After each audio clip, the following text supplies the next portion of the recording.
still remember Bianca Glory? Wala. Wala na.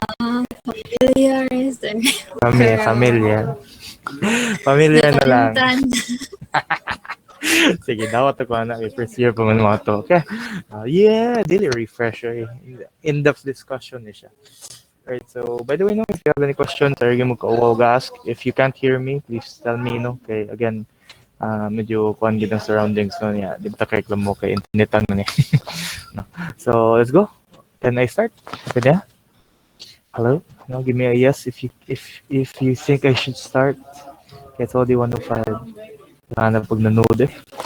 Sige. So, ana gini kompleto na gyud. Wala na tingali no. Basig paklasihon pa ko ninyo unya ha. Sir, kanang ang sick video, sir. Dapat mo nanood na mula tagi ko bitaw. Don't worry, I also posted my my slides. Again, all of my, not typically all of mine, no, but most of my questions will be found in my PowerPoint. No? So just read. And by the way, announcement, since gi-move na ko ang exam from sa TBI o CVA, it will be moved alongside the exam for contemporary approaches. So next week, so balik duha ka exam ang inyong i-take. Contemporary approaches, traditional approaches, and TBI and CBA. Yung Dr. Pod kay actually dungan gyud na sila. Usually no, one cannot live without the other. Kay contemporary approaches, traditional approaches are typical approaches for stroke. So ano mo kay bolong, no? Right, so let's start. A moment. No, so here are my sources if you wish. No, these are my sources. No, pediatrics 7 and 8, OT for this physical dysfunction or Trombley. Yes, I have no other date man. May libre. No? So enjoy. Dali Ranoy. Dali Ranoy. Ito. Physical dysfunction practice skills for the OT assistant. Indot niyo si OT assistant kay na siya yung mga topic na wala kayo gi-discuss ni Pedretti ug ni Trombley. Nga mubo ra siya, di siya toxic basahon. Very straightforward. If kabantay mo ni Trombley Pedretti, daghan bitaw kay chichibulit siya. If gusto mo straightforward kayo na agay mo ani niya, no. Pero again, it doesn't necessarily have everything that na ni Trombley and Pedretti. Kay gamay mubo ni siya na book. Diri ko mainly ni kuha ni Rood Approaches. Dagan kay siya gi-discuss about Rood, so indot siya basahon for traditional approaches. Next one is scientific reconciliation of the concepts and principles of Rood Approach. So this is a journal, I believe. No, this is a journal that you can read about Rood. No, so its applicability. So if you want evidence-based research about Rood, you can check this out. Right. So next slide. So, sensory motor concepts. So, first off, we need to understand now when you talk about movement, ano siya sequence. So, whenever you perform a certain movement, no, in your day-to-day life, it usually goes through, no, not unless it's a reflex, by the way, no, reflexes do not go through the sequence of movement. So, this is how a movement is typically created, no. So, the first thing that happens is nakay motivation. An urge, no, a drive or an impulse to act. So let's say a very common example is hunger. No? So gutumon ka, no, while you're watching TV or listening to some music or playing a game. No, gigutom kag kalit. That's the motivation. Or let's say pain. No? Also a very common stimulus. No, so nasakitan ka. No, so gibiyaan mo joke. No? Nasakitan lang ka. No, so that's your motivation.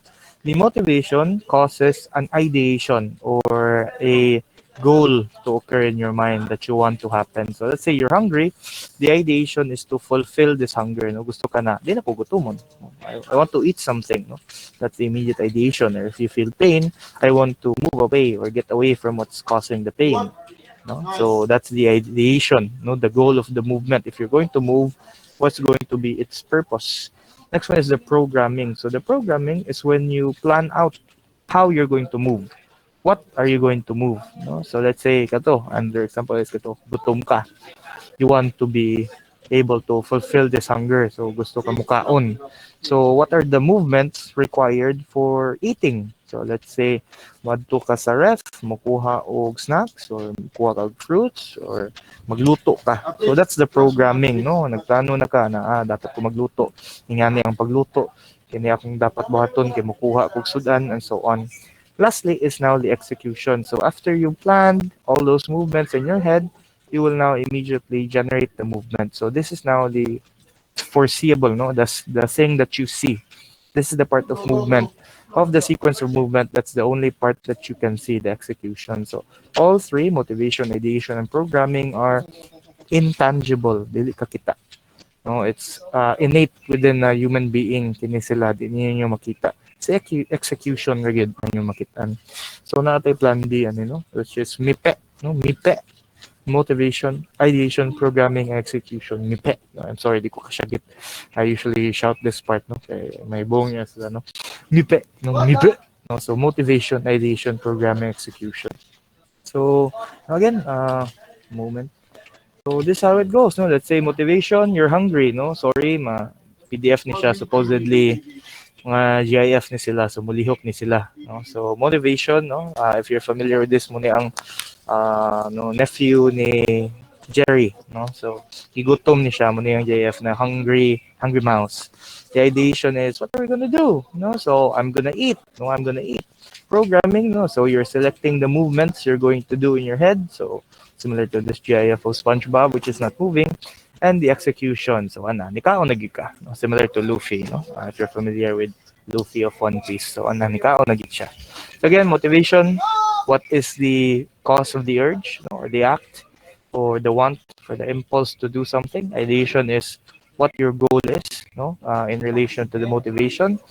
Programming, no? What are you going to do? Yung planning of your movement. Execution is now the execution of the movement. Okay. So I'm going to ask questions. Tell me if it's motivation, ideation, programming, or execution. No? Just type it in the chat box. Okay, 1, 2, ready, go. You're driving. Ni drive na yun ka. Alright, good. Sige. Driving naman ka. Di pa motivation, no? Layo na kay ka, ni drive naman yun ka. Sige, 1, 2, ready, go. You're thinking about going to the CR kay hiun ka. You're thinking about going to the CR kay hiun ka. Okay, no. Sige, nasakitan ang imong kamot. Or may pain sa imong kamot. There's pain in your hand. Hoy, pain in your hand. Pain in your hand. Okay, motivation na. Motivation. Sige. You are practicing a lifting movement. Kanyadto ka sa gym. You're practicing a lifting movement. Kanyadto ka sa gym. Practicing a lifting movement. Sige. Practicing a lifting movement. Sige. Execution. Sige daw, execution. Alright. Execution, kinag-practice naman ka. No, if you're practicing it in your head, like, no, visualizing your movement, sige, visualizing movement is now programming. Kinag-visualize man ka sa mong button. So you're imagining what you're going to do. Gets, ha? Kuha lang ba? Any questions with the sequence of movement? Okay, good. Okay, let's proceed. So next up is the concepts of what we call a traditional sensory approach. So these are the theories, no, or the what we call assumptions that traditional sensory approaches typically have. No? So number one, if you talk about traditional sensory motor approaches, the CNS is typically damaged. No? So muna yung assumption ni traditional damage ng CNS, which leads to limited and stereotypical movement. So limited siya, we already have an understanding na naagay mawala, makuangan gyud ang movement sa client. O stereotypical siya. So stereotypical meaning you have an expected pattern. No? So let's say similar to CVA. No?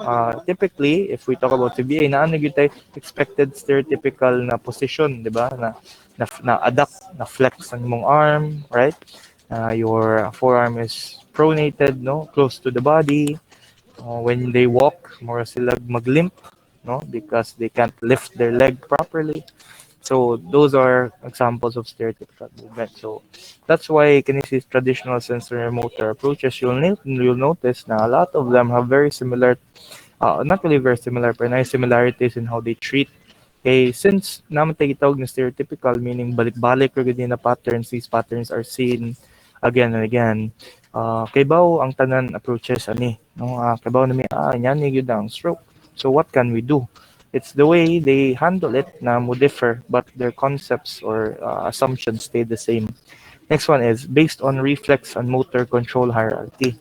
So the assumptions of traditional sensor motor approach is we typically go back to reflexive movement. No, a person who has incurred a stroke will go back to what we call reflexive movement because nawala man ang motor, voluntary motor control. So reflexive ratatanan, more tag nibalik pagkabata. And what we call a motor control hierarchy. So there is supposedly a hierarchy of control. So one part of your body or one part of your brain has a higher level of control compared to that of other parts. So next up, your traditional sensor approaches do not target the highest center of hierarchy, only the middle and lower centers. So Corey will be talking about this hierarchy later on, and does not consider volition. So ang difference ng traditional sensor approaches, even if wala kay voluntary control or wala kay volition or motivation, mabuhat gyud nimo ang movement. So it does not necessarily mean na kung kana if okay gana mo buhat ani na movement, wala pa kayang traditional sensor approach niya. So dili siya mo appeal sa motivation ni Mipe. No, motivation in Mipe is not important aspect of your traditional sensor motor approach. Only your IPE. No, again, not your motivation, only your IPE. Right. So this is the assumption, no, or the typical equation when you talk about traditional sensor approach. No? So there is a sensory input that goes through a certain process and produces a motor output. So again, there is a sensory input. This sensory input is processed by the brain, goes through your motor control hierarchies and produces a motor output. So relearning of these movements typically begin with a sensory input if we follow this sort of logic ba.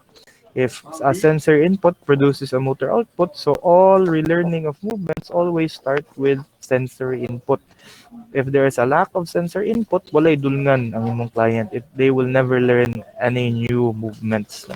Nothing will come out of your therapy. Di ka mo gamit ani. So you'll notice na especially in Rood, focus kay ni Rood ang imong sensory input. Very important si sensory input ni Rood. And you need to be a master of what's inhibitory and what's facilitatory to understand na unsay magpakusog og movement o unsay mo inhibit og movement. Okay? Next slide. No, so this is a reflex. No? So this is a basic unit of motor control. No? The first thing that you learn about movement in the body sa bata is that when you're a baby, most of your movements, if not all, are reflexes. No, when you're drinking the milk from your mother's breast, that's reflex. No? Are you familiar with what reflex that is? Are you familiar? Unsay tawag na? Starts with letter R, the sucking. No? O, the sucking reflex. No? Rooting is different from sucking reflex, diba? The rooting reflex is can anyone describe the rooting reflex for me? Okay, let's see if you yes, the finding of the nipple. No? So first off, that's a reflex. That is not voluntary. A child who sucks the nipples of the mother is not doing it voluntarily. It's already a reflex. Okay? The child has no awareness pa of their surroundings. They cannot process sensory stimulation as well as we do because their brains are very underdeveloped. So how do they survive? They survive through reflexes. So again, a reflex is the basic unit of motor control. Muning pinakaubos, pinaka-basic sa tanan basic. Occurs in response to a stimulus, similar to the sucking reflex. No? There is a stimulation of the mouth, especially the tongue. So mo stimulate siya og sucking na reflex in the mouth of the baby. No, or the rooting, they can feel the nipple in their cheeks, so ilang pangitaon. That is reflexive in nature. So reflex is automatic, predictable, and stereotypical. So automatic siya. Na-stimulus, automatic siya, it will occur. Predictable meaning you know what's going to happen. And stereotypical is that it follows a certain pattern. Right? So that is a reflex. So a reflex occurs in what we call a reflex arc. So I think I discussed it before, but I'll discuss it again. So a reflex arc is what we call a neural pathway of a reflex. Unsay highway, or the road that a certain reflex takes to complete its sensory to motor output. So we go back to the understanding na again, when we talk about traditional approaches, moingon gid siya na there is a sensory input that produces a typical predictable motor output. So in a reflex arc, it starts off from asa man sugod ang reflex arc, motor una or sensory una if we follow the conditions set by our traditional assumptions. Asa may una, what comes first, the chicken or the egg? Okay, sige, the sensory part, no? The sensory will always come first. So there is a stimulus that occurs, no? And this example here on the right, the receptors of your skin receive a sensory input. So it sends a signal through your afferent neurons. Remember, di ba? Afferent meaning sensory, efferent meaning motor. So afferent neurons, they send an impulse into the spine wherein this impulse passes through what we call your interneuron. No, refresher, an interneuron connects two neurons, not necessarily to a sensory and a motor neuron, but two neurons in general. So, pwede siya motor-motor, pwede siya afferent-afferent. But in this case, the interneuron connects your afferent to your efferent neuron.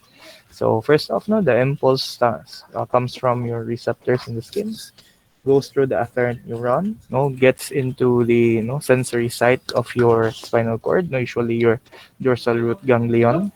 This signal is then sent via the interneuron towards your motor nuclei, no, or your gray nucleus, no, in your spinal cord. No, mo stimulate siya, and it sends another impulse via the efferent neuron into the muscles. So a stimulus produces a sensory stimulus produces a motor or a muscle response. So this is quick, very quick. Why? Does anyone have an idea na mas paspas ang reflex kumpara sa voluntary na movement? Well, that's why typically, if you want to be good at something, especially let's say basketball or playing a game, and everything needs to be reflexive, muscle memory ang tawagan na nila. Yes, correct ka dyan, dear Lord, no? It does not pass through the brain. If a stimulus is to pass through the brain before any movement, no, or before any execution occurs, naapa na siya ay processing time. If there is processing time, mutaas ang response time. Dugay ka maka-responde. Okay, why? Because if it gets into the brain, it will follow the sequence of movement. So, mobalik na po ka to motivation, balik na po ka to ideation, balik na po ka to programming, before ka mag-execution. So, instead of going through the normal MIPE, you will only do the MP. ME, sorry, no, me na lang ka. So, reflex is me.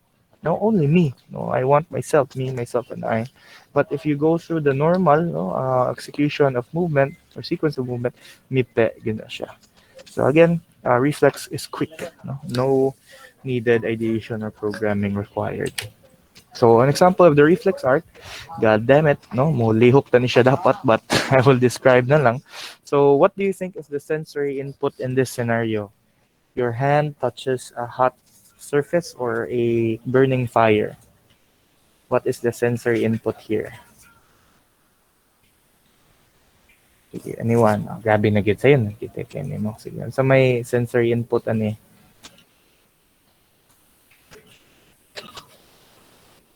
Sige, pain or the fire mo na, naging ako.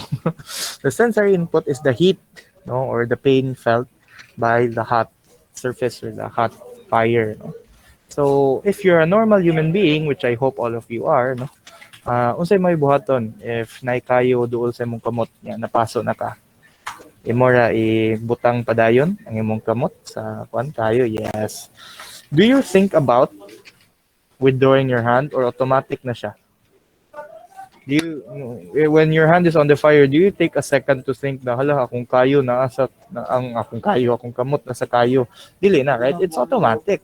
You don't think about it. That's a reflex arc example. So supposedly mulihok ni siya. No? So what will happen in this scenario is there is a fire. You feel it, so it will pass through the afferent neuron.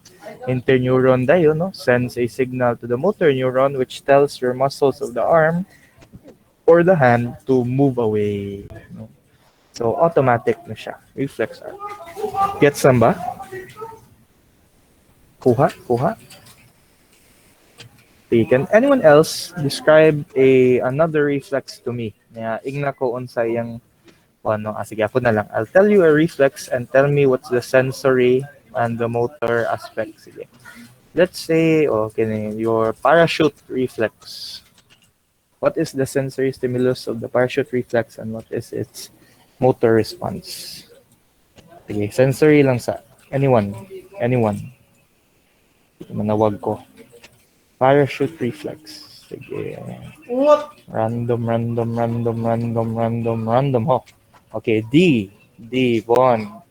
What is the sensory input of the parachute reflex? Ah, hindi ko sure, sir, pero Sige, okay. like if feel sa bata nga matagak siya or ma-rotate, Pwede ra. No? Kanang more feeling of then di siya mabalanse, right? and then the Ay, isa. Okay na to. Sensory input na to. Lain tao na po. Alright. So, dili ra bata ha. Ikaw pud Von, nam kay parachute reflex. If matagak di ka mo react. No? So, reaction. react ka. Sige. Alright. So, unsa may motor movement? Unsa may motor movement? Let's, okay ni. Tubag na sa Katrina. Unsa may motor movement Katrina? Kini tubag nung giga. Alright. Good. So, the arms extend. So, dili ra bata ha. Manigado. Naapod mo ani. If you feel like you're about to fall or there's a change in your feeling of balance, automatic na gina siya. You will extend your hands, right? Nagiuban, no? Nabisag wala ni extend ang hand, wala ni mo nawa ang imuhang so ni wala nawa imong sense of balance, ni-extend sa hands. So, tawag na gipakuratan, no? Joke lang. No? So, kana arms extend as a defensive reaction. Right? So, another thing, your cough reflex. Your cough reflex. This is also pertinent sa inyong dysphagia. Sige, cough reflex, what's the sensory input? Ruli. Say sensory input ana Ruli. Kanang murag nga kay something sa mag-filter. Yes. Yes, pwede. Or typically if we talk about cough reflex, no, stimulate na, no, or stimulate, what we call, no, you stimulate your chest, no? So what will happen is kasi you're supposed to apply pressure, no, in the area in between bitaw your two clavicles. Imo nang apply ka pressure na it will typically cause a coughing reaction. So to take note lang. Rosa has net problems, sir. Okay. Okay, so what's the response? Grabe na gid, no? Gitawag ni siya cough reflex. What's the response? You applied pressure, no, in between your two clavicles, no? Pining space, no, na in between sa imong duha ka clavicles, no? Above the sternum. What is your response? Sige, suwaye daw ninyo. Apply pressure, no? Find your sternum, find your two clavicles, na murag bend diha between the two. Apply a bit of pressure or dako-dako na pressure na may automatic na response na. Sige, anyone? What's the response or the motor response with the cough reflex? Ang muingon na siya tola. Yes. Di, bugoy ni si J-Lord. Sige. Sige, J-Lord. Gag na yung mga sige, so it's coughing. Uy, coughing. Dili ka mugag. The gagging is when you stimulate the uvula or the soft palate. Muna mo gag reflex. Sige. Do you understand na? The reflex arc or the nature of reflexes? Kuha. Sige, any questions? Questions or goods na ta? Okay, si Clara. Okay, good. Sige. Ano lang, no? So, take note of this. Okay, this is the basis of a lot of treatments, no? Ni Rood. Mo apply kag sensory input na yung automatic motor response. Not technically always automatic, but your body has a typical response to this sensory input. So, next. So this is your motor control hierarchy. So as we stated earlier, no, your brain has what we call a hierarchy of control when it comes to movement. One part is higher than the others. No? So the higher hierarchies control your motivation and ideation. Your middle is for programming, and your lower is for your execution and posture. So that's why I told you na, di ba, if you noticed earlier, ang assumptions ni traditional, yung ERA control are the middle and the lower hierarchies. They do not care about volition or motivation because it is already part of the higher hierarchy or motor control hierarchy. It does not care for that. Ang gusto rin ni traditional motor approach, i-control ang middle of lower programming and execution and posture. Marami na yung pakialam. No? So what are these hierarchies? So when you say higher, these are what we call your limbic system. No, as we all know, the limbic system is the reward and punishment system. No, and association areas. Association areas meaning areas that connect parts of your brain to each other. So what are the middle? The middle is your basal ganglia, your premotor area, and your cerebellum. Most especially your motor cortex. Muna gitawag ninyo na motor cortex, your premotor area, your basal ganglia, and your cerebellum. So if you've noticed, di ba, muna ang programming area actually, di ba? The basal ganglia is the refinement of movement. The premotor area is your planning, your planning, planning section of your brain, the planning or motor planning section. And the cerebellum is also refinement, refinement and execution. When you get to the lower, this is now your spinal cord. So this is the last part of your of your nervous system, spinal cord and peripheral nervous system. The last part before any execution of movement actually occurs, diba? Okay, your spinal cord and PNS connects your brain to your body or to your muscles. So again, ang pakialam ra gyud sa traditional sensory approaches kay middle o lower. Wa na sila paki aning higher. Again, only the middle to lower. Wala na siya pakialam sa uban. No? It does not care if you are motivated to move. It does not care if you have feelings to move for as long as you move. No? That is your traditional contemporary approaches. So the sensory regions, we also have sensory regions of your body. So there are two primary sensory regions in your body. Number one is your primary somatosensory cortex, your Bradman area 312. Sensory input for motor planning na siya. So again, if we follow the typical assumption of your traditional sensory approaches, or traditional motor approaches, somato meaning or somatosensory meaning sensory gud ang una. You have a stimulus that causes the movement in your body. So next one is your posterior parietal cortex. This is responsible for position in space and extrapersonal space. So you are aware of your positioning and aware of the things around you. So this is very important if you want to plan a movement. Okay, you can't reach for something if you don't even know where it is. Is it in front of you, behind you, at your side, above you, or below you? Next. Motor regions, on the other hand, are composed of the following: your primary motor area, which is, of course, after the planning, the planning cortex, supplementary motor area, which helps, in the planning of movement. Your premotor area, which orients, your body segments before the movement. So before you have to do anything, i-position padadaan sa imong lawas ang imong limbs, or imong trunk or whatnot, before any movement actually occurs. So again, there are two sensory and motor regions. To take note, sa yun na kayo siya dumdumon, because if you notice, si motor regions na agyoy motor silang panghan. So na may plan B daan. Ayaw gimog answer na sensory siya, nakita na mo primary motor, supplementary motor, pre-motor. So if na question si Sir Daryl na the following are motor regions except, dili gud mo except ni primary motor, supplementary motor ug pre-motor. Ano silang pangalan. So that's it. So again, my another tip for you guys is you only remember one of the regions.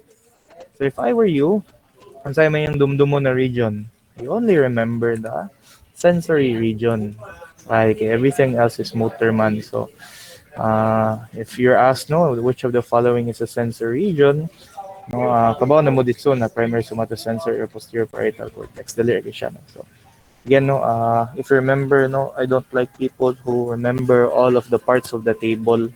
Only remember a specific part and the shortest part Okay, so to see if you understand, tell me if it's motor or sensory. One, two, ready, go.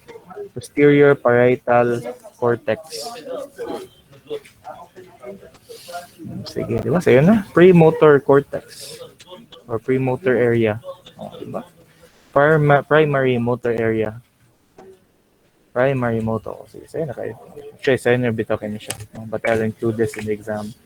Next one. So these are your sensory and motor regions. No, if you talk about motor, typically they're found in the frontal cortex, and when you talk about sensory, they're typically found in the parietal cortex.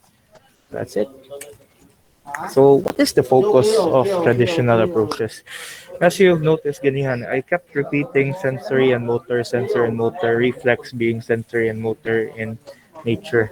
So when you talk about the focus of your rude, especially your traditional approaches, there is a sensory stimulus or sensory stimulation that elicits a motor response. Balik-balik, rigid na siya.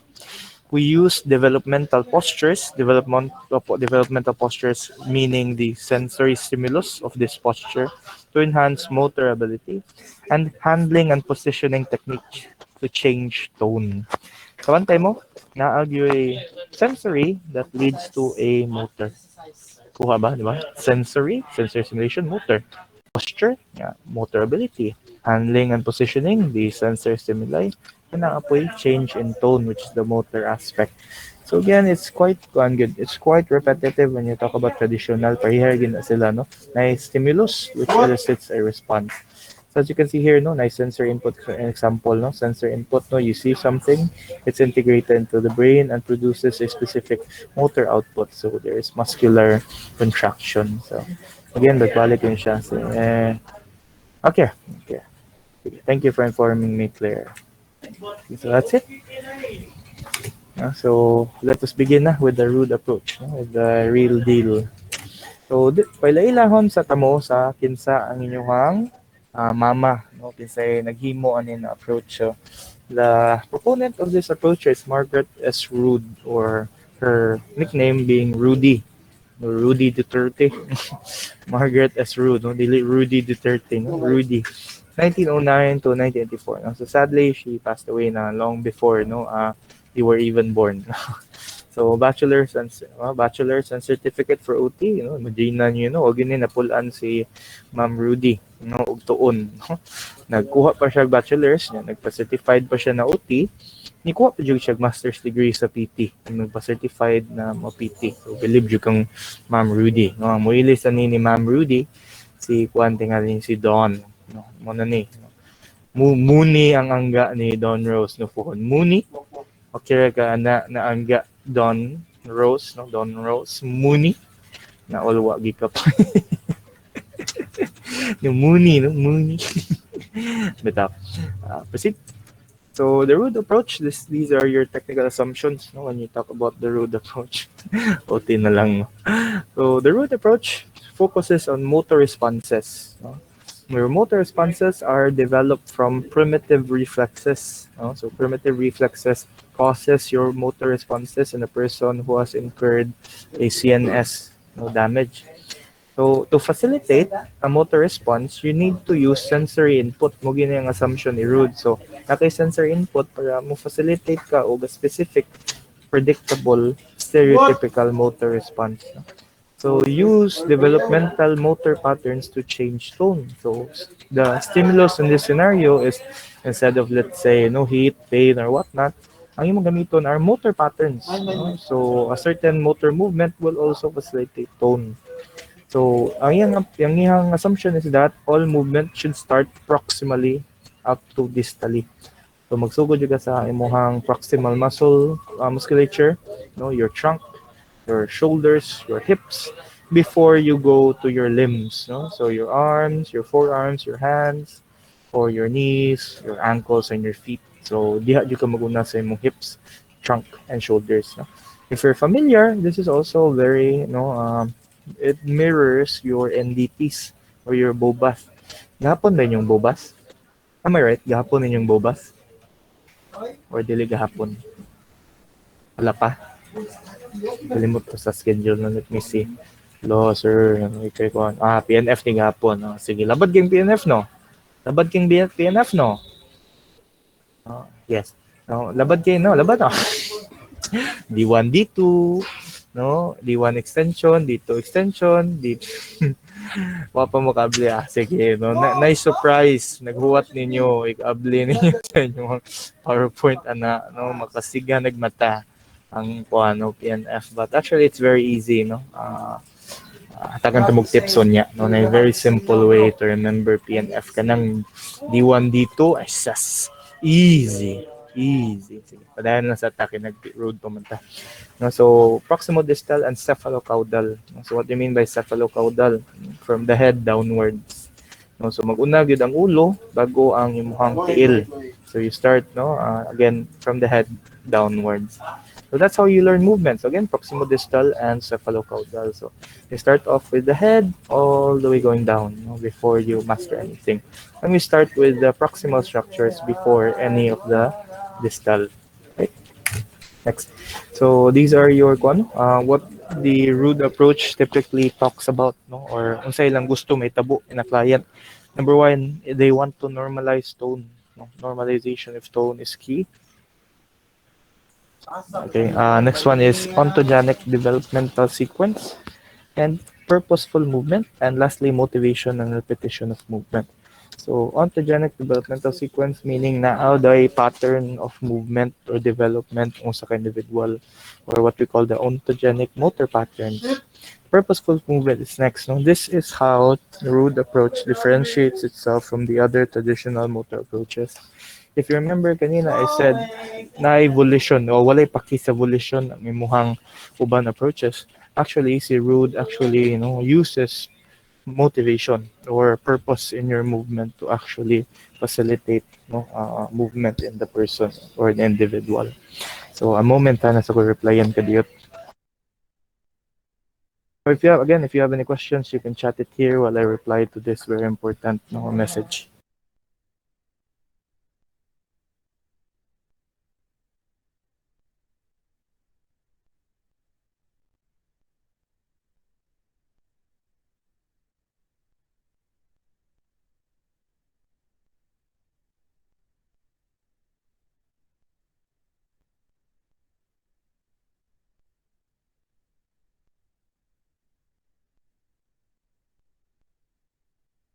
Right, I'm back, no? Mutanas madam kung kinsa ang section unya sa 08. So panunga mo ha, kay revisitation ni sa paper para in taon dili mo mga yabo, no? Humanon taning research dito. Right. So balik, no. Again, normalization of tone. So from from let's say hypotonic or hypertonic tone, no, back to normal tone, no, a normal tone. Ontogenic developmental sequence meaning na ginay sequence na gyud pattern of motor movement na ma-find ng individual was incurred, say, NS damage. Purposeful movement meaning there is purpose. There is a motivation or ideation behind the movement, and that motivation and repetition of movement is key. Okay, so good news, 1 hour lang daw taon niya at 5 p.m. Yay! Okay nyo ang 1 hour ang 308. Ang mingog di, sige, magkita-kits, no? So again, 1 hour later, sige, okay, kuyawanan ako. So again, mid-announcement in class, 1 hour umuon niya sa 08. Di pa guys doon, no? Noted na ni, proseso na ni, no? Di ba? Malipayo na kayo. Ito, paminaw mo guys ha, paminaw mo niya. Okay. Right? Next, so principles of treatment. So again, normalization of tone is the first, important aspect of Rood approach. So the use of sensor input to change tone. Again, muna ang plano ni Rood, no, ni Rudy, no, ni Mooney, no, Mooney. So sensory input changes tone. So there is, either we stimulate the sympathetic nervous system or we stimulate the parasympathetic nervous system. So when you stimulate the sympathetic nervous system, you want to facilitate or increase tone. If you want to facilitate the parasympathetic nervous system, you want to inhibit tone, inhibit obstant. So let's discuss more about your sympathetic, or facilitatory system, or your para and or inhibitory system. So when you talk about normalization of tone, you're either going to facilitate or inhibit. Never the both together, because yan naman siya good. If your client is, give me your answer, no? If your client is low tone, what do you want to do? Inhibit pagid nimo yung tone or facilitate? Again, your client is low tone. Again, take note, this also very applicable in your pedia. Dili ani siya fits this, no? Dili any adult. Because you can also use this in your pedia practice in the future. Sige, low tone ng client. Sa may yung gamiton? Inhibition or facilitation? Okay, good. Sige, so when your client is low tone, you want to facilitate. You want to increase tone. Let's say your client is very spastic. What will you be doing? Imo i-facilitate ang tone or inhibit ang tone? Spastic kayo, yes. No? You inhibit, so you want to decrease tone. So facilitation, again, increases tone. So this is quite good for clients who are hypotonic or somnolent. No? So what do you mean by somnolent? It's very close to alos, no? Stuporous. Very stuporous or very obtunded. No? Dili mo mata. So you stimulate, stimulate, stimulate. Inhibitory, no, is great for decreasing tone. So for clients who have hypertonia or increased tone, or are hyperkinetic, no, grabe kayo ang movement similar to hemibolismus, chorea, or acetosis, if you remember. So very good kayo ang inhibitory techniques.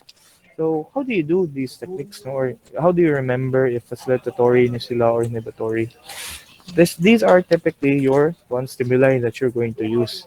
The best stimuli to use are your prop and your vestib. If you want immediate, no, na effect or a very strong effect, you go with prop and vestib. Proprioceptive meaning your joint and body sensations. Your vestib meaning your off-ground, rotatory, or linear movement sensations. The next best thing would be your cutaneous, which is your touch, temperature, and pain stimuli, and your auditory. The worst to use is your gustatory and taste. No, very limited ang ilahang motor response ma-produce. So again, the best is your PNF. Next up is your vestibular, no? PNF or vestibular, no? Bali-bali na sila actually. No, either of the two, but it's very difficult to use vestib man. So usually we go for not PNF, no, proprioceptive, no? Next one is your cutaneous. Next one is your auditory, and lastly, the worst to use is your gustatory and taste. Right? Sige, sir, sa may typically itong kuan. So, kamo guys, no? Kamo din, no? Do you have a motor response if patilawon mo something? Let's say, gipakaon mo favorite mo na food, nabatay motor response na grabe or dili? Si Don daw na, lami daw kayo, sir, yag yung favorite, no? Shagit. Lami yan eh! Musma, masayaw, no? Ito, nabatay o ba yan, no? If matatilaw ganang lamig na sudan ba? Yeah, so let's proceed. A moment. Right, so these are your stimuli when you're going to do either facilitatory or inhibitory. So if you want to facilitate, you typically use the following. Unpleasant smells or tastes. So again, kanina to rada, sharp and short vocal commands. No? So kalit-kalit. No? You can also increase your voice. Uy, dagan! That's facilitatory. Bright flashing lights for visual stimulus. No? So if you want to facilitate a motor response, you might want to use very bright flashing lights or sounds. No? Bright, not to leave sounds, no? Pero loud sounds. No? Fast tempo. So if you want to do a movement, gusto nimo i-facilitate very fast-paced movement. You can also use what we call a rhythmical music. So walay pattern na movement, no? No pattern movement, so kalit and changes. But if you want to inhibit tone, no? Inhibit movement, you want to use slow rhythmical movement. Slow rhythmical movement. Repetitive rocking, rolling, or shaking. Soft and low voice or music, neutral warmth, stroking the skin, contact on palms and hands, soles of feet, upper lip or abdomen, decreased light and pleasant odors. No? So, kung sa mga itong dumdumon na ni, ang facilitatory or inhibitory? What do you think? No, again, you do not remember both. You only remember one side. So, if gusto mo, yes, pasita. Okay, so, let's see if you can remember. Okay, so tell me if it's fussy or inhibitory, no? So, 1, 2, ready, go. No? Unpleasant smells or taste. Unpleasant smells or taste. Okay, good. Slow rocking. Slow rocking. Slow rocking. Alright, good. Loud sounds. Loud sounds. Loud sounds. Okay, good. Um, One, no? Bright lights. Bright lights. Bright lights. Okay, good. Low, ano? Low dim lights. Low dim lights. Okay, good. Touching the palms. Touching the soles of the feet. Okay, good. How about if you touch the face? You touch the lips. Okay. Touch the face, touch the lips, touch the neck. Sure. Sure, inhibitory. Have you ever tried someone, no, someone ka nang nainikalit og hikap sa imong liog? Di ba? Labi na ka nang wa ka kabantay, hikapon imong liog kalit, di ba? Kuyawan ka. Yeah. So it's fussy actually. Siya inhibitory, no? Sige. Proceed. Sige, so I hope na-gets ninyo, no? The next one is purposeful movement. So purposeful movement, no, dictates has the following assumption, no. Muscles have different purposes. So kini yung mga muscles na sila lain na klase according to purpose. So you have light work muscles. You also have heavy work muscles, no. So light work muscles are otherwise known as your basic muscles or the muscles for mobility, while your heavy work muscles are your tonic muscles or the muscles for stability. Okay. So again, light work meaning basic or mobility, heavy work or tonic or for stability. No? So what are the characteristics of the two? If you say light work muscles, you talk about the following characteristics. They are for skilled movement. What do you mean by skilled movement, sir? So any movement requiring fine motor control. Again, any movement that requires fine motor controls or very fine-tuned movements. So doesn't necessarily mean automatic na fine motor siya kay of course no fine motor siya light work muscles siya, but it doesn't mean na let's say similar to dancing. When you say dancing, pwede man ang basic muscles atong gamiton if you're just using your limbs, no, or very quick, no, fine-tuned, very flexible movements, light work po na siya. So again, skilled movement, no? Inhibition of antagonist muscles is next, no? So this is a characteristic, no? So antagonist meaning walay mo pugong sa movement pa.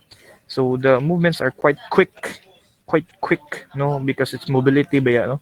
If so, there's an inhibition of antagonist muscles.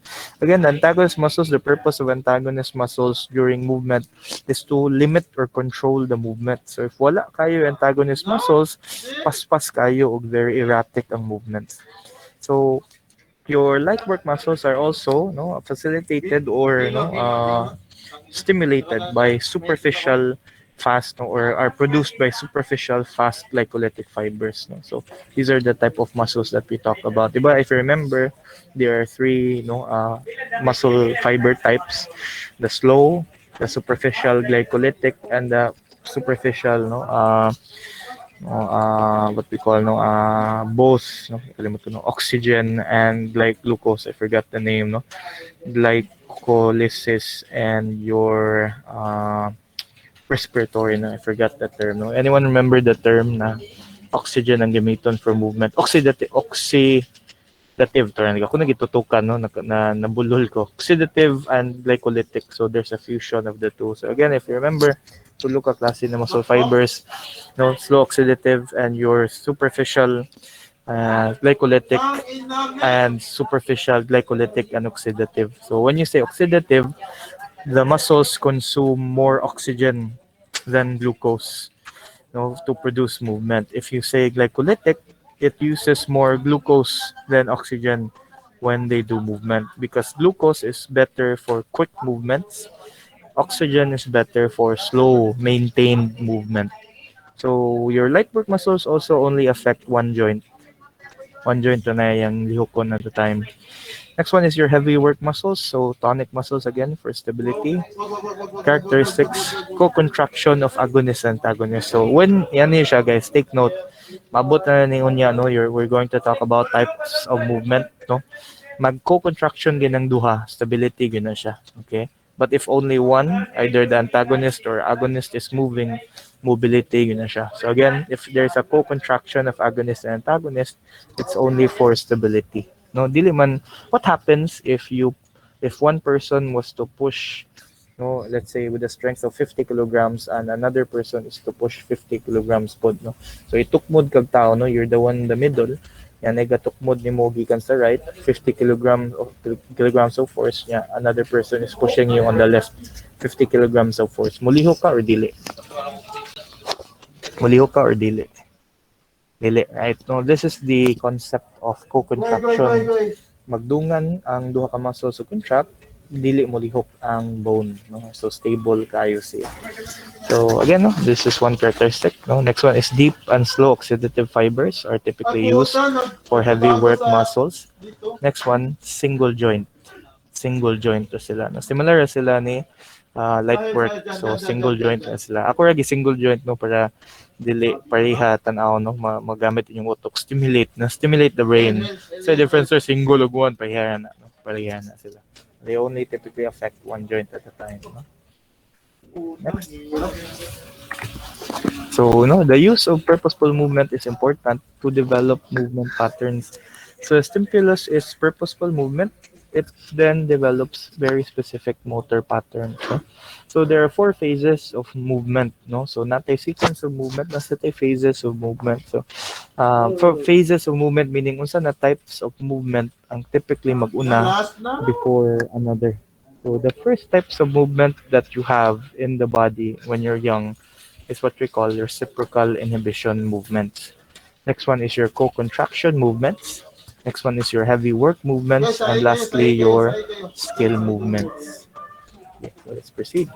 What are reciprocal movements or reciprocal inhibitory movements? So this is what we call your early mobility movements. Muna yung pinaka-first na movements that are typically produced in a baby, no, or an infant.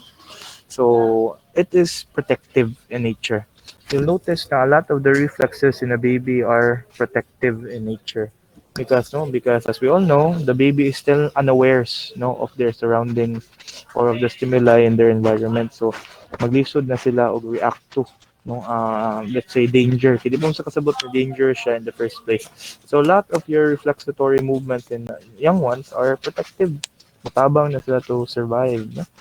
So an example of this is your flexor withdrawal. So if you notice, there's a picture on the right. This is what we call your flexor withdrawal. The stimulus for flexor withdrawal is you stroke the sole of the foot of the child. No, you can use a slightly sharp or not really sharp or a blunt object. No, you stroke the sole of the feet, so the child, being stimulated in that area, niya di pa siya ka-process iyan lang i-move away. So it's very protective. No, hala, palayo ang iyang tiil.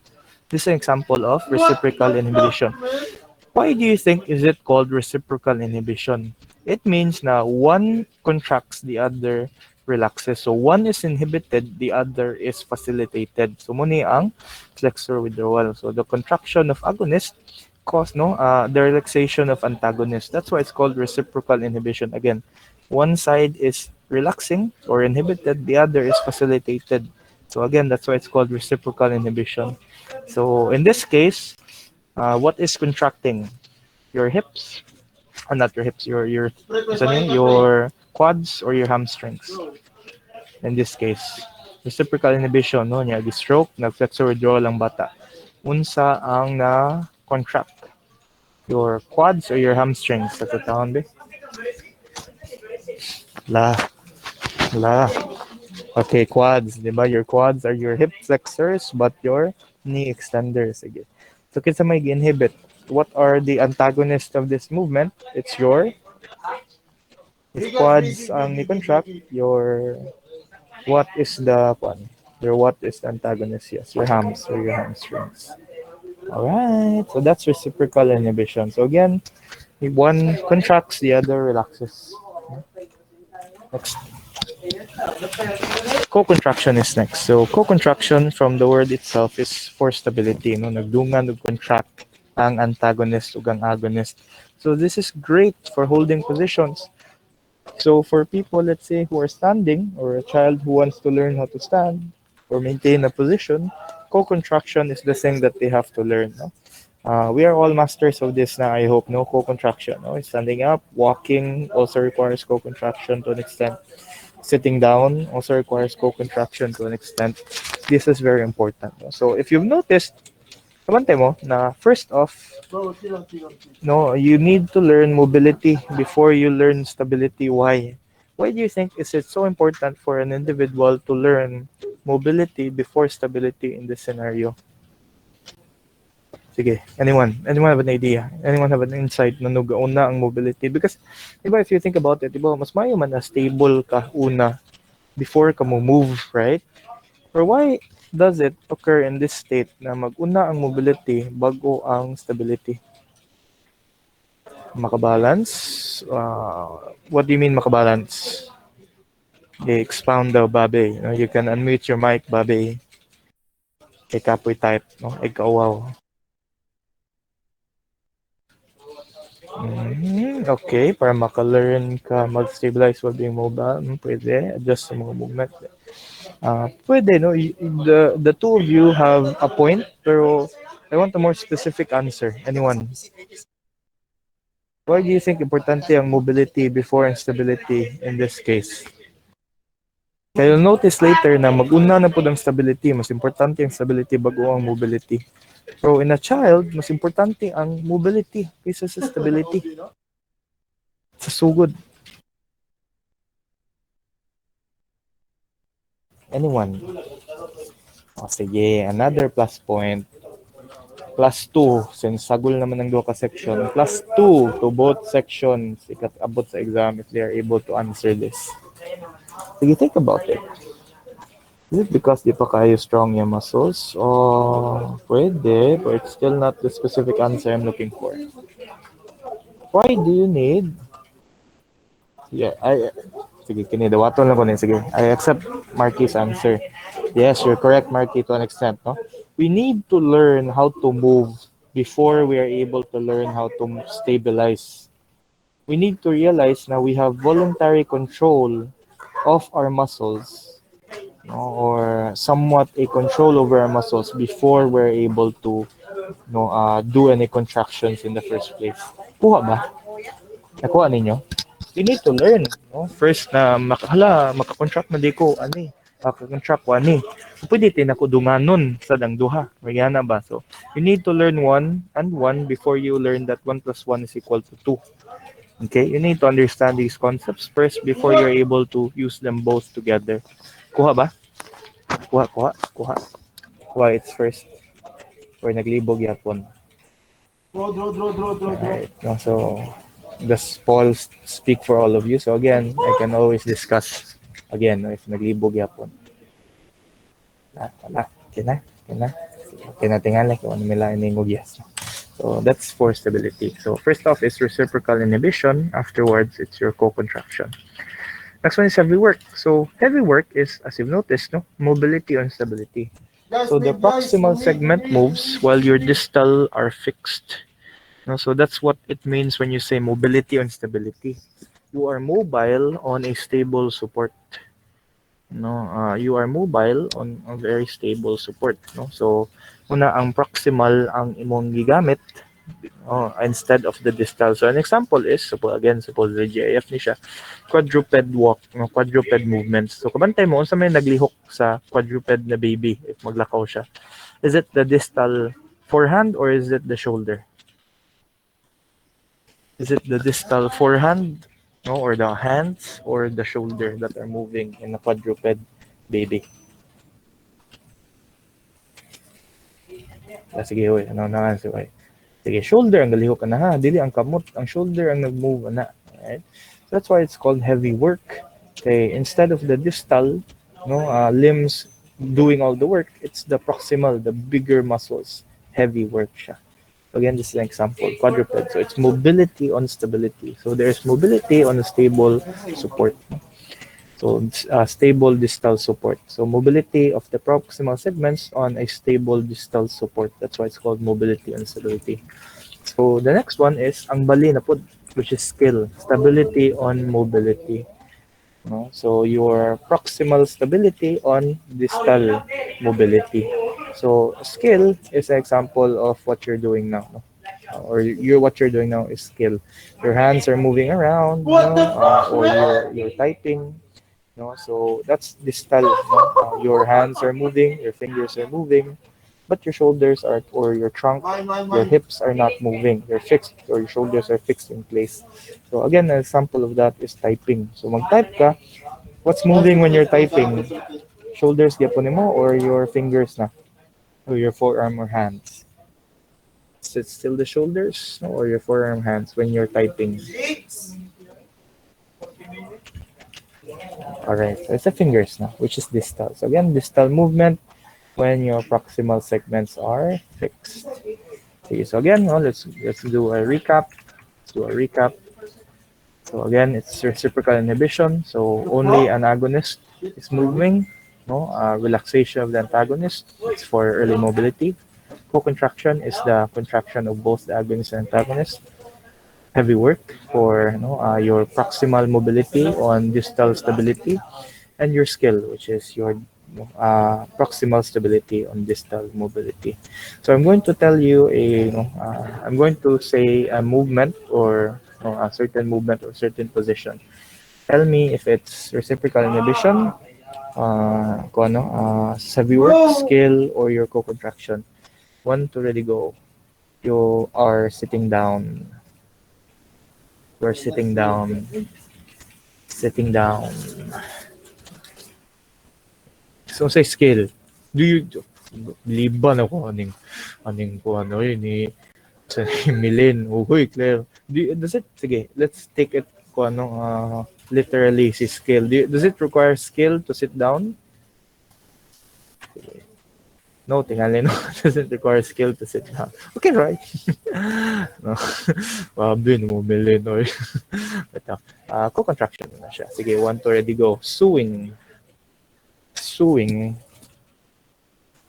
Suing. Alright, good. You are bench pressing 50 kilograms. Nag-bench press ka of 50 kilograms. Bench press. Okay, nung nagikog bench press. Buya, no? Bench press. Yes, heavy work siya. Alright, next one. You're doing squats. You're doing squats. You're doing squats. Yes, heavy work yan po. You are performing what we call your extensor thrust. Extensor thrust. It's a reflex. Extensor thrust. Extensor thrust, no, ni gana ang quads, ni inhibit ang hams. Una ni thrust. Okay. Bali ko nakuha. Na facilitate ang quads ni, yes, reciprocal inhibition na siya. Alright, good. Kuha. Any questions? Kuha ra. Ay. Ay. Kaya na, Bobby, no? Mas tagkantag makatunan kung masayog ka. Sige. Alright, good. Sige, so next one is now what we call your ontogenic motor patterns or ontogenic developmental sequence. So this is the sequence to motor control, no? First off, magsugod yun siya with supine withdrawal. If you've noticed, di ba, mugin ang position sa baby, di ba? Tuwantay mo? Even in the womb, supine withdrawal yun ang position sa bata. Why do you think is supine withdrawal the first movement sequence na gamiton sa baby? Look at what the baby is doing. Why do you think is this the first? Sige. Anyone have an idea? Why do you think? Sige, tanong mo sa gibot sa baby ha. Gitabunan niya yung naong, gitabunan niya yung tiyan. Why is this the first one? Yes. If you've noticed, even in reciprocal inhibition, let's go back to the initial slide. Reciprocal inhibition is protective. So even in your motor sequence, protect. Shy ang bata. Yeah, shy ang bata. Shyness is actually a characteristic of people who are very fearful. So because they're fearful, they want to protect themselves. Shy sila, no? They are very aversive to things that they think are scary. So similar in supine withdrawal, they're afraid of the environment. Unahon nila ang supine position.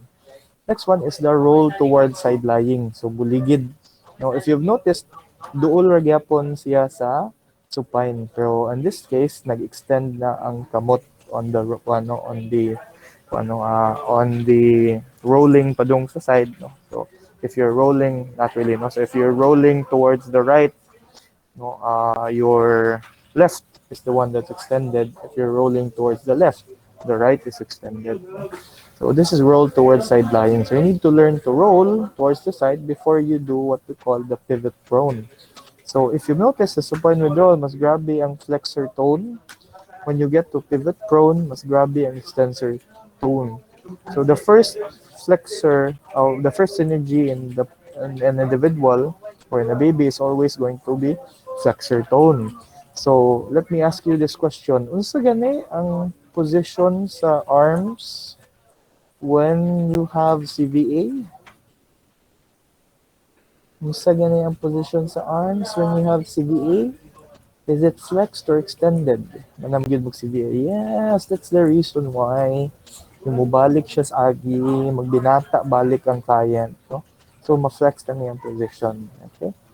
So pivot prone, that's why no, with children or with children, especially let's say CP, grabe kay flexor tone, ang best gyud na position na inyong i-position na siya is pivot prone. So very common din siya guys na position, no, very good for play, kay mag pivot prone ng bata, no. So next one is pivot prone, as you've seen here, extended, so extensor tone ang atong i-facilitate here. Next one is neck co-contraction.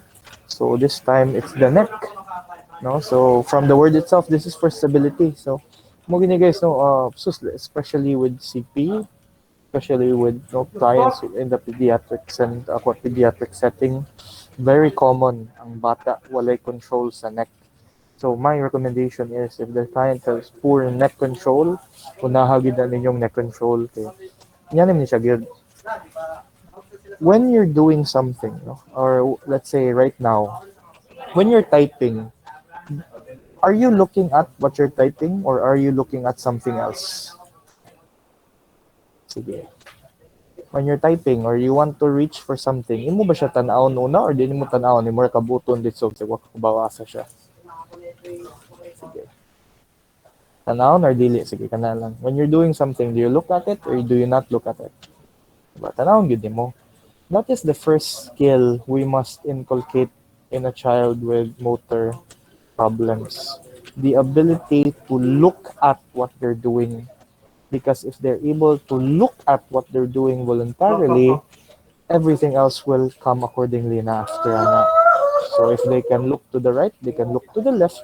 They can also move to the right or move to the left. If they can find or look at where, let's say, your mouse is right now, you can reach for it. That's the first step. Muna importante kayo si letter D. So, neck contraction.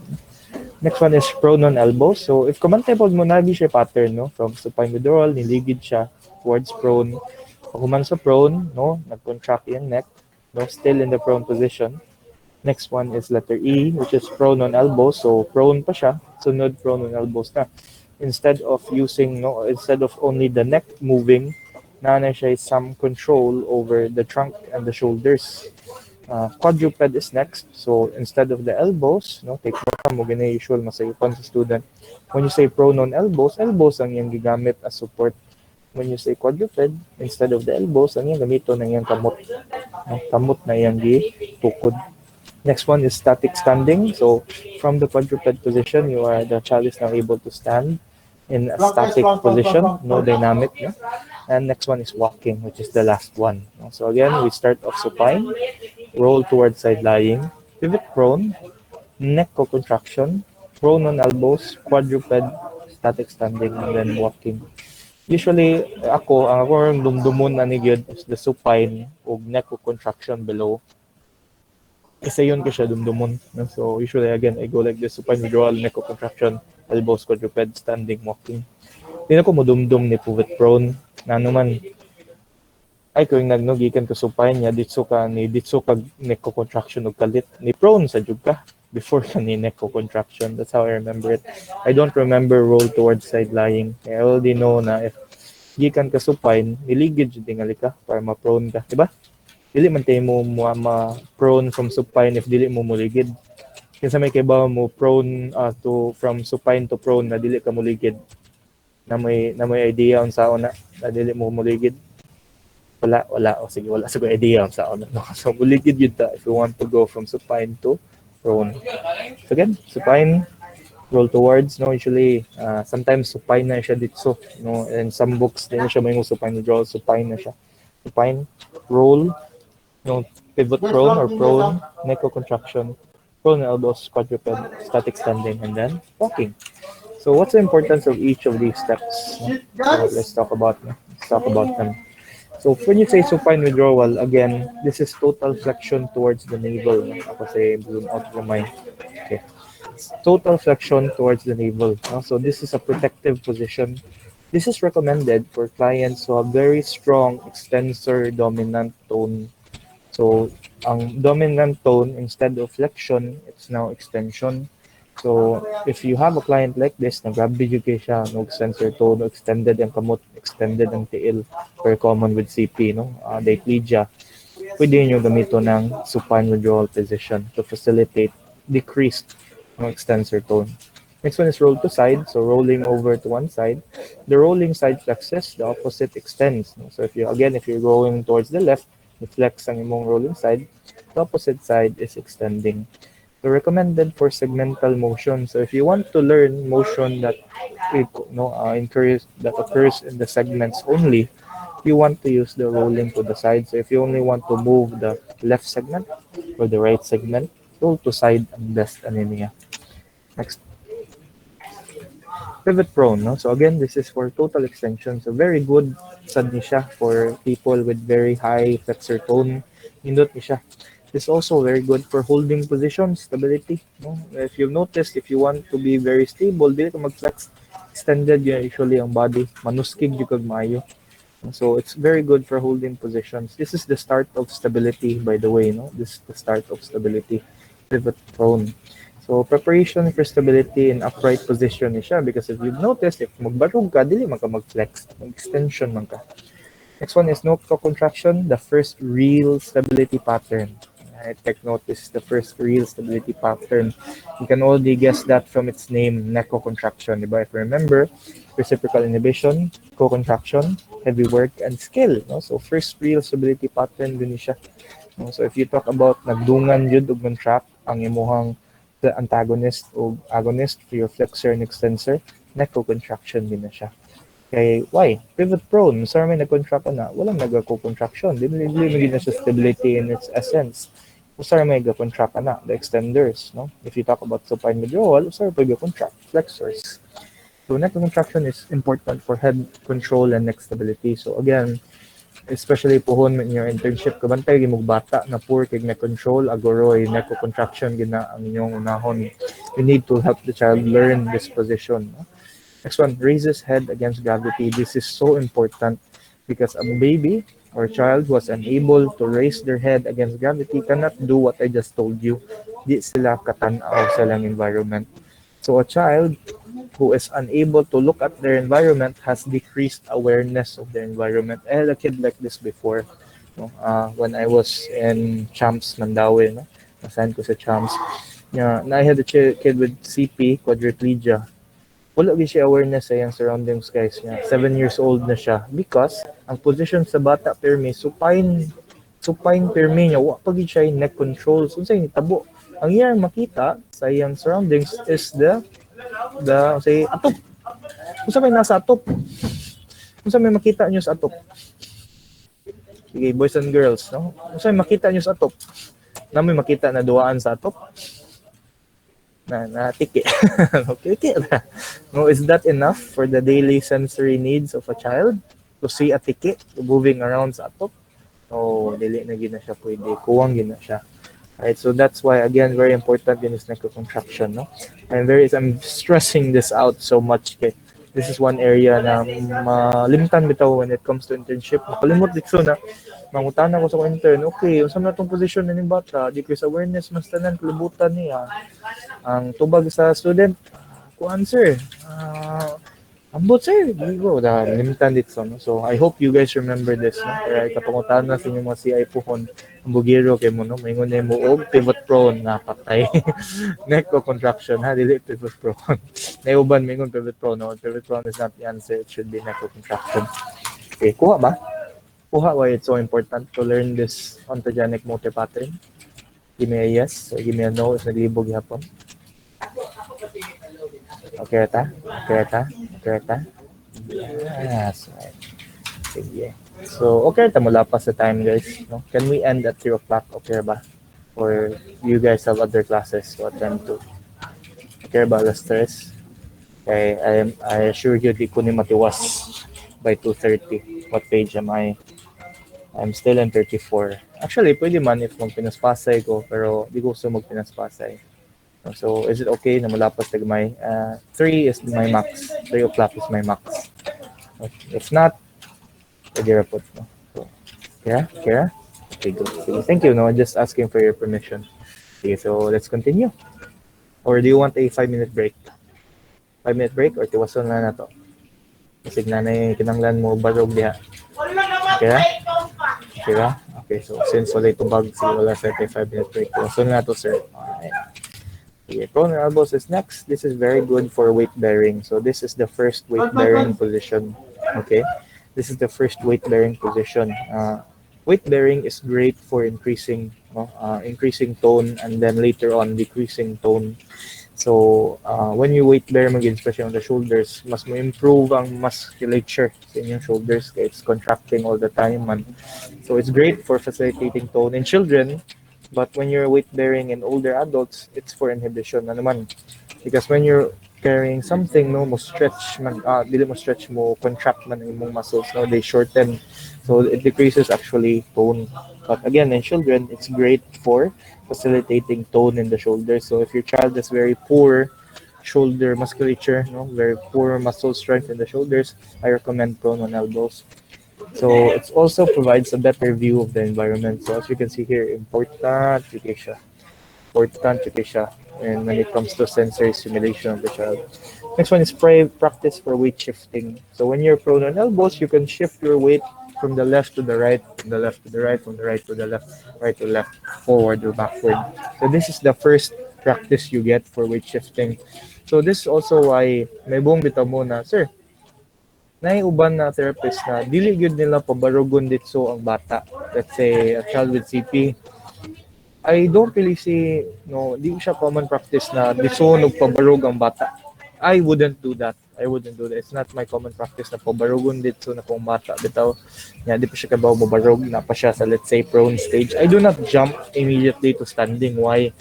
Wala pa man siya practice with weight shifting. Dili pa siya ka-balance sa kuglingon. So if mo siya ditsog dagit, mo niyo ditsog standing, tumba lagi na. Hinay kay inyong progress.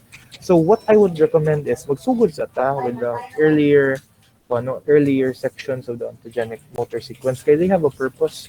They teach the child a lot of things similar to prone on elbows. It's important for weight shifting. Weight shifting is essential in walking and in standing. Hindi kay ka-shift sa imong weight, no, from right to left or shifting the weight towards the middle, the center of gravity, you cannot maintain a standing position. All right. Next one is quadruped. So stability on the hips and legs. So this time, instead of stability on the shoulders, you moved it downwards. So remember, cephalocaudal, di ba? So from the head or close to the head, naog ka towards the hips and the legs. So it is for holding position initially and no in the future, no, if na-master na sa bata ang holding the position, pwede na siya ka weight shift or even move, no, or move, no, forward, backward, no, pwede na, kaya na ni bata. No? So weight shifting in different directions. This is great for practicing balance. All right. Again, this is great for practicing balance. So again, essential for the next step, which is, no, anyone remember what's next to quadruped? Sa next to quadruped, sa sunod niya.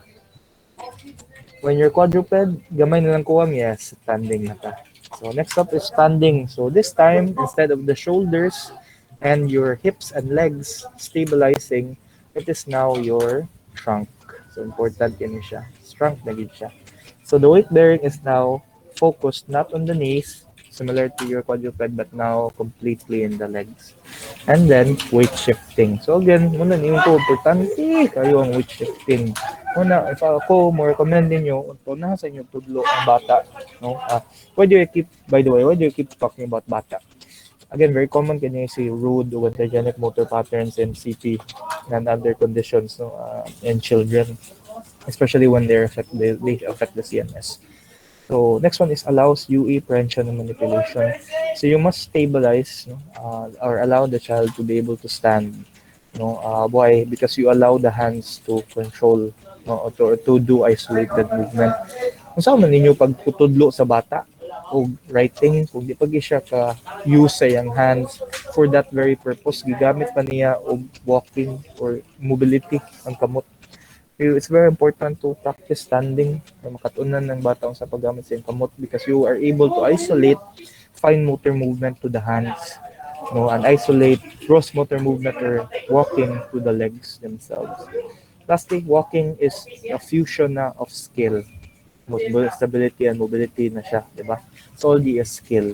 So coordination of movement patterns din siya. So this is the culmination of all those motor movement patterns na master na ni baby.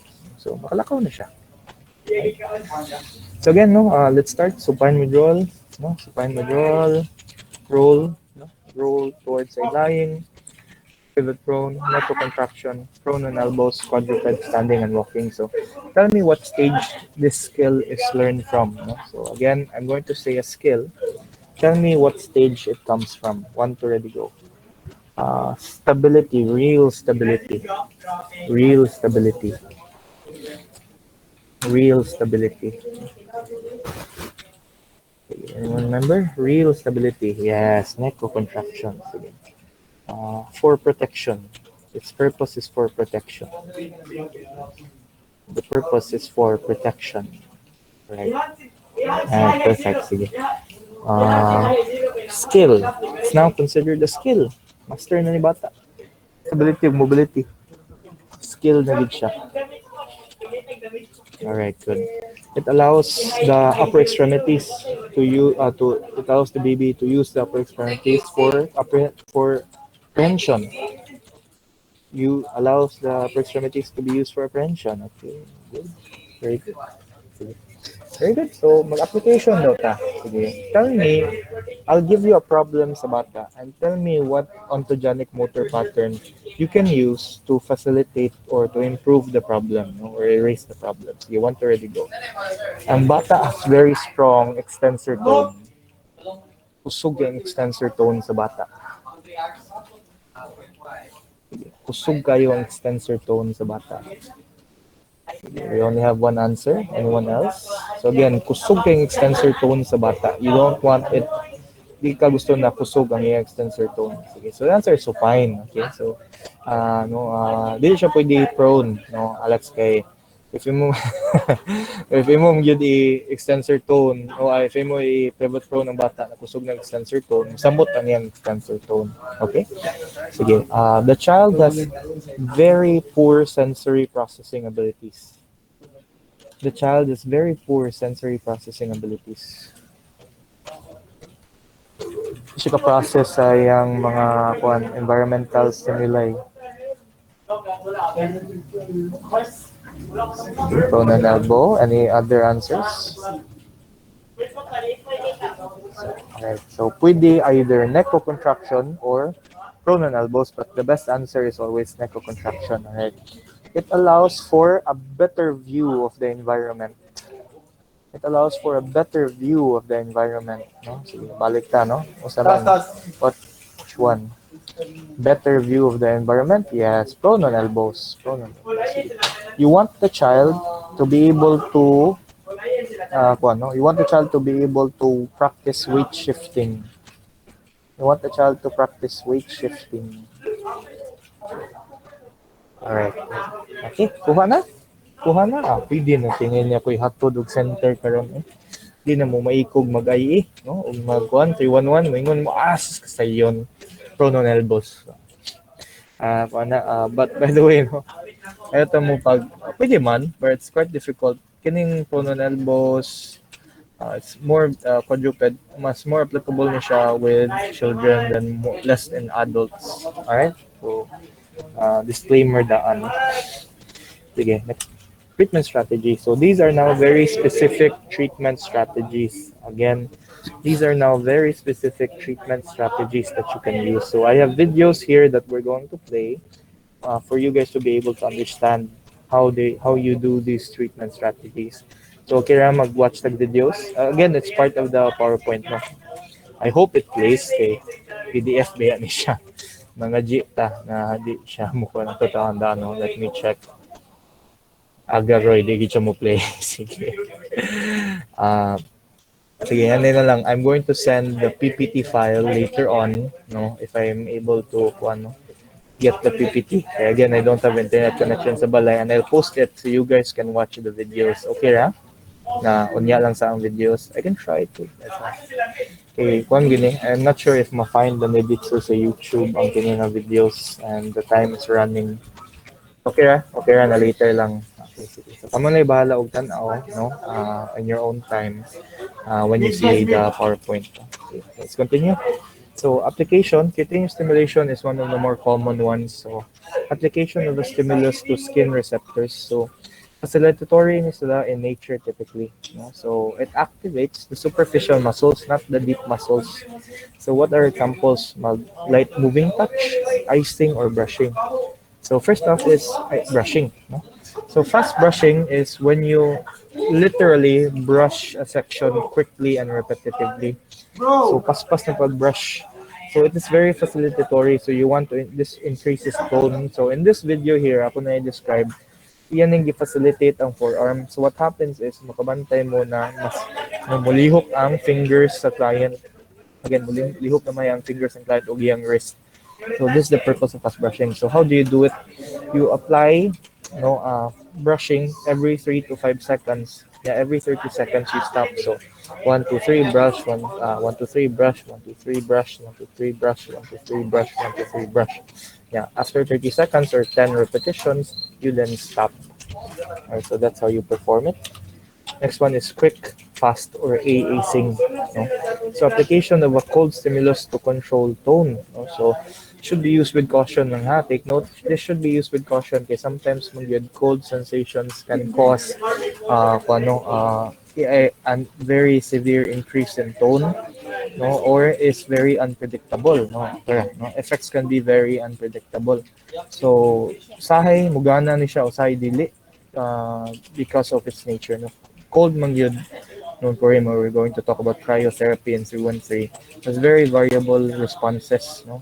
Na siya, yes, facilitatory gid siya mainly, but it can cause inhibitions at the same time. So again, it's not the favored good one to use. So you can use it. Just apply a cold stimulus similar to the similar application to brushing. So 1, 2, 3 brush. So instead of a brush, you're going to use a cold pack or maybe an ice cube. Pwede rin yung ganito na. So next one is proprioceptive stimulation. No? So you're going to stimulate using proprioceptive stimulus. So it either is going to stretch or create tension in the receptors of your muscles. Examples are stretching, vibration, tapping, and compression. For example, of stretch, there are 2 stretches that we typically incorporate in treatment. So it's either going to be quick stretch or prolonged stretch. So diba, if it's fast, kalit-kalit, it usually is facilitatory. But if it's very slow, repetitive, that's inhibitory. So similar here, if you say quick stretch, kalit no sudden elongation of a muscle, it increases tone. But if you want to decrease tone, kay grabe kayong tone sa client, you want to do extended elongation. So, imo slowly stretch ang section na very stiff. So, I use this very commonly sa CBA. So, dungano na ko, mag-long stretch ko, mag-weight bearing sa ko. So, unsay naong sa client, itukod niya ang ihang kamot sa lamisa or on a lowered chair. So, that's what you typically do. Again, very common na siya. Next. Tapping. So, tapping is tapping, basically. Tap ka. Again, no, you can always since siya no, kahit ng PDF. Sabi na, play, gyapon, dili din. So, you're going to tap. no, a muscle or tendon. So you tap it repeatedly para mo increase ang tone. So you want to facilitate the muscles. The video here actually makita gud ninyo na while nagtap ang kining the therapist is the blonde woman in the video, no? So while nagtap siya, balik tap tap tap, nagka-contract ang iyang muscles. So 3 to 5 taps on muscle belly or tendon. Okay? So case application. So last part na ta. Last part na ta. So this is the case. Let's do this together, no? And let's see how we're going to deal with the case. So application na ta. So the client has increased muscle tone in his right upper extremity after incurring a stroke. Client also notes that her shoulder has become flaccid and she can no longer move his hands and fingers. Client works as a secretary for a local law firm and loves to play tennis but has difficulty working and playing because of her symptoms. Okay. Let's take note. Let's formulate a treatment. Increase ang muscle tone sa iyang right upper extremity. So what do we want to do? Do we want to use facilitatory techniques or inhibitory techniques? Sige. Sige, good. Mag-inhibitory techniques ta. Okay, that's the perfect answer. Inhib ta. Dili ta mag-facilitatory. Right? Next one. The shoulders have become flaccid. Alright, take note, na-increase yung tone for the shoulders have become flaccid. What type of stimulus do you want to do or use in this scenario? Flaccid or hypotonic ang iyang kuhan? Shoulders. Okay, good. Mag-kuhan ka. Mag-facilitatory ka. What ontogenic motor pattern would improve tone in this scenario? What ontogenic motor pattern would be best to use if ang shoulders niya ni flaccid na? Sige, mag-application ta. What ontogenic motor pattern would you think is great to incorporate if the shoulders are flaccid? Sige, ang samahan. Naghisgot ko, balik-balik ito. Anyone? The shoulders are the source of stability in this scenario. Yes, pwede yung pronoun elbows ani. But again, dili kay siya applicable in adults because at times kuan man siya. Say tawag ni. Inhibitory in to a sense ang imong pronoun elbows. But since flaccid man siya, you can actually use pronoun elbows in this scenario. Right? So next slide. Right. No longer move his hands and fingers. We cannot move hands and fingers. What is the best sequence or phase of movement that we can use for this one? What's the types of movements? Reciprocal inhibition, co-contraction, mobility or stability, heavy work or skill. No longer move his hands and fingers. All right, perfect. So we want to apply skill movements, skill phases of movements. Wow. Right, one eye. Perfect. Sige, last slide. The client is a secretary at the law firm that loves playing tennis. So let's have this application na.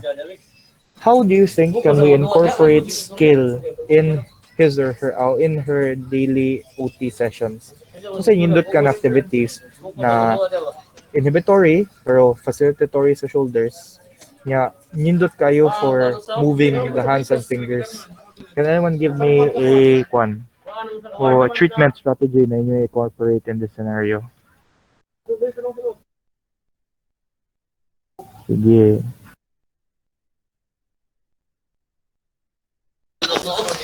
Sige, manawag ko. Mariah.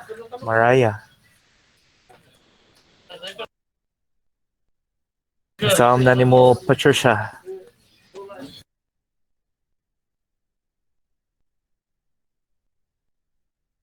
Itago na sa Patricia, no? Ni Kumatos. Sige, manawag taglain.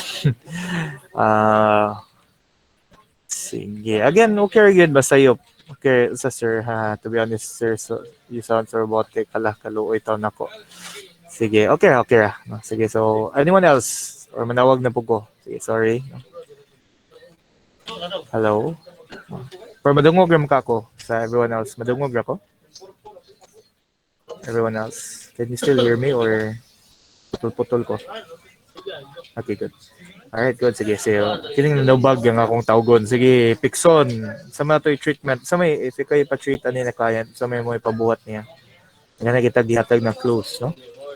Sige, sa may, kung sa ka, nanindot na occupation-based activities ang ipabuhat sa client. Pwede ba na, sir, like, since secretary man siya sa local law firm, like, typing activity siguro, sir? Or Yes, like, no? mag-filing? Yes, perfect. Very nice ang atong na ako'y kuan na ni, no?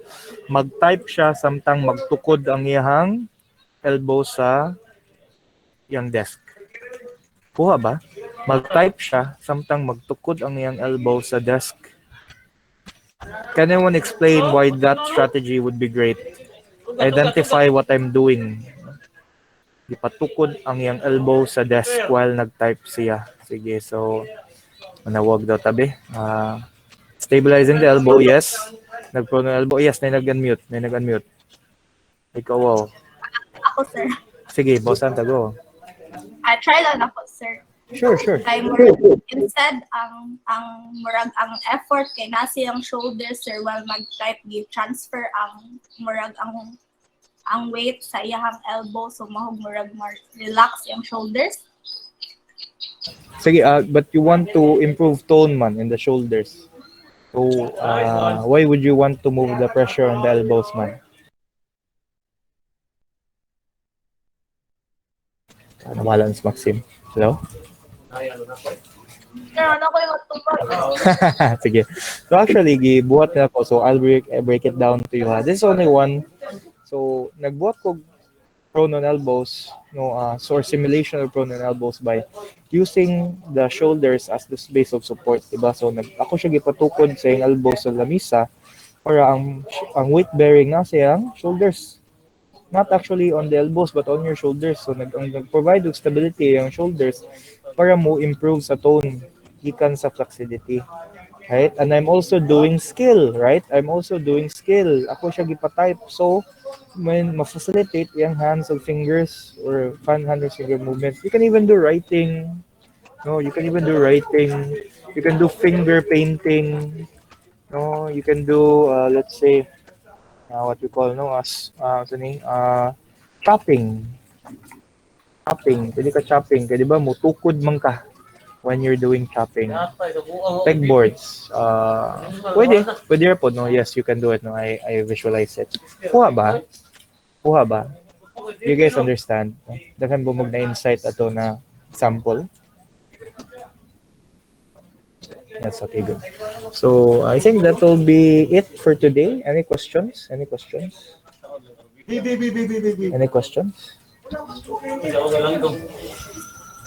Alright, so if there are no answer, okay. So if there are no questions, I hope you've learned a lot from this session. Kay gamit kay ni kisa daw nagbatig na ang sa mukha botol. Wala. Ako raw say, wala ko'y kuyog lain dere. Okay ang internet connection na sir tayo. Sana all ako again wala gyud internet balay. Sad life kay ko. Bitaw na. Bitaw.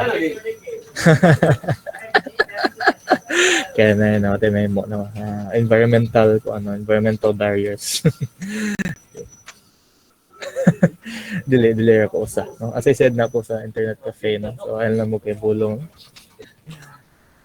Di na ko mo ingon. Confidentiality. Sige, so any more questions?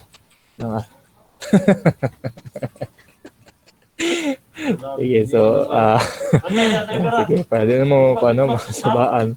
Thank you very much guys. I hope you've learned a lot and hopefully ma-apply ninyo po. So thank you very much guys. You may now go. Bye-bye. Bye. Thank you, sir. Thank you, sir. Thank you, sir. Thank you, sir. Thank you, sir.